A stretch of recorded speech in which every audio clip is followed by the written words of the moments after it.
The date, April 17th, today, but 1976, Wrigley Field, one of the wildest slugfests you'll ever hear about. It's early in the season. The Phillies roll into Chicago at 1-3. The wind is blowing out at about 20 miles per hour, turning the friendly confines into a launching pad.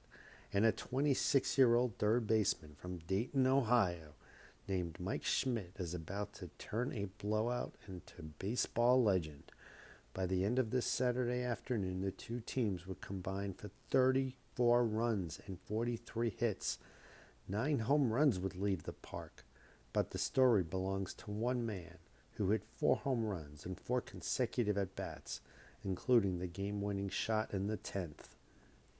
Let's set the scene. After 3 innings, the Cubs are pounding the Phillies, leading 12-1. Rick Monday's second homer in the 4th makes it 13-2. SCHMIDT has just an out and a single on his first 2 trips. No one sees what's coming. Then in the 5th, with a runner on and the wind at his back, SCHMIDT crushes a 2-run homer off of Rick Roushel that sails onto Waveland Avenue, score 13-4. In the 7th, a solo shot, again off Roushel. The Phillies are clawing back. In the 8th, Mike Garman relieves for the Cubs. With 2 outs and the bases loaded, SCHMIDT launches a 3-run blast to right, his 3rd straight homer, cutting the lead to 1. By the 10th, it's still a dogfight. Darrell Knowles walks leadoff hitter Dick Allen. Paul Roushel, Rick's older brother, comes in, and SCHMIDT drills a fastball into the left center bleachers, a 2-run blast that puts Philly ahead 17-15. And a rare show of emotion, the normally stoic SCHMIDT actually smiles rounding the bases. The Phillies add 1 more run. The Cubs push across 1 in the bottom of the 10th, but Jim Lonberg closes it out. Final score, Philadelphia 18, Chicago 16, before 28,287 shell-shocked fans. SCHMIDT finishes 5 for 6 with 4 home runs and 8 RBIs, tying a Phillies club record. And get this, he did it all using a borrowed Adirondack bat from teammate Tony Taylor. The very bat now rests in the Baseball Hall of Fame. After the game, a reporter asks the obvious question. SCHMIDT pauses, thinks, and finally says, "I guess it was just a case of being a little overdue." Classic SCHMIDT, a man of few words, but plenty of power. Up to that point, only 3 others had hit 4 homers in consecutive at-bats. Bobby Lowe in 1894, Lou Gehrig in 1932, and Rocky Colavito in 1959.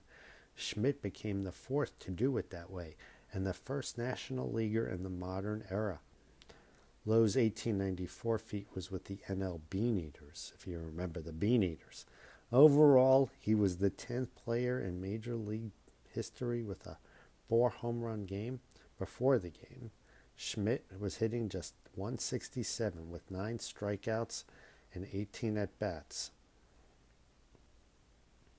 He had led the National League in strikeouts the previous 2 seasons, yet the Phillies were thrilled to pay him well over $100,000 because he'd also led the NL in homers, 36 in 74 and 38 in 75. He later credited a pregame talk with teammate Dick Allen, who told him to relax, have fun, and play like a kid again. As SCHMIDT put it, "He got my mind right." Wrigley was a hitter's park, but even there, SCHMIDT had just 5 career homers entering that day. The wind and his strokes synced up perfectly. Since that unforgettable afternoon, 11 more players have joined the 4-home run club in a single game. Bob Horner, 1986. Mark Whitten, 1993. Mike Cameron, 2002. Sean Green, 2002. Carlos Delgado, 2003. Josh Hamilton, 2012. Scooter Gennett, 2017. J.D. Martinez, 2017. Eugenio Suarez, 2025, Nick Kurtz 2025, and Kyle Schwarber in 2025. But few came with the same dramatic comeback or consecutive blast flare that SCHMIDT delivered. Mike SCHMIDT, the Dayton kid who starred at Fairview High School and Ohio University, where he was a two-time All-American shortstop, went on to a Hall of Fame career with 548 home runs, 3 MVPs, 1980, 81, and 86, and a reputation as one of the greatest third basemen ever.